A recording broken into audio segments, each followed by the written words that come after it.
ఇంకొక విషయం కూడా తెలియాలి. ఈ కాలంలో ఒక్క లెటర్ మీద సంతకం పెట్టి ఇవ్వాలి అంటే నాయకులు భయపడే పరిస్థితులు. కానీ ఆనాడు దత్తాత్రేయ గారు వందలాది లెటర్లు తిరుపతి దర్శనానికి సంతకాలు పెట్టి మా అందరికి ఇచ్చేటోడు. ఎప్పుడు మా దగ్గర పుస్తకాలు లాగా ఉండేటి. దత్తాత్రేయ గారు ఎంపీగా సంతకం పెట్టి రైల్వే రిజర్వేషన్ కూడా, ఇప్పుడంటే విమానాలు వచ్చినాయి, కార్లు వచ్చినాయి, ఒకప్పుడు రైల్వే రిజర్వేషన్ అనేది కూడా చాలా ముఖ్యం. దత్తాత్రేయ గారు పుస్తకాల కొద్దీ ఆయన లెటరేట్స్ మీద సంతకాలు పెట్టి రైల్వే కూపన్లకు కూడా వారు సంతకాలు పెట్టించేటోళ్ళు.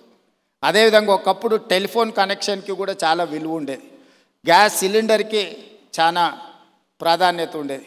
ఇవన్నీ కూడా వచ్చినెంబడే కార్యకర్తలకు రాసి ఇచ్చేసి అన్నీ పంచిపెట్టేసి బాధ్యత తీరినట్టుగా వివరించేవాడు బండారు దత్తాత్రేయ గారు. ఇప్పుడు వాటికి ప్రాధాన్యత లేకపోయి ఉండొచ్చు, కానీ ఆ రోజుల్లో వాటికి చాలా ప్రాధాన్యత ఉండేది.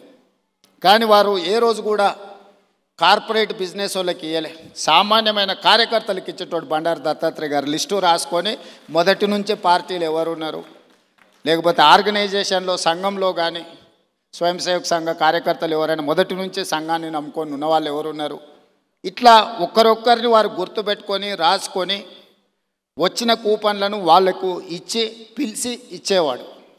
సో ఇది ఈనాటి నాయకులు చాలామంది కొత్త తరం రాజకీయాలకు రావాలనుకున్న వాళ్ళు గుర్తుపెట్టుకొని నేర్చుకోవాల్సిన అంశము.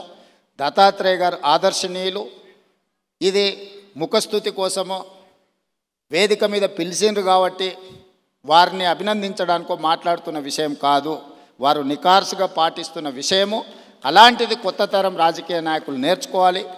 మేమందరం తీసుకునే నిర్ణయాలలో, మేము ప్రజలను కలిసే విధానంలో తప్పకుండా దత్తాత్రేయ గారు, పి జనార్దన్ రెడ్డి గారి స్ఫూర్తి మా నిర్ణయాలలో ఉంటుంది.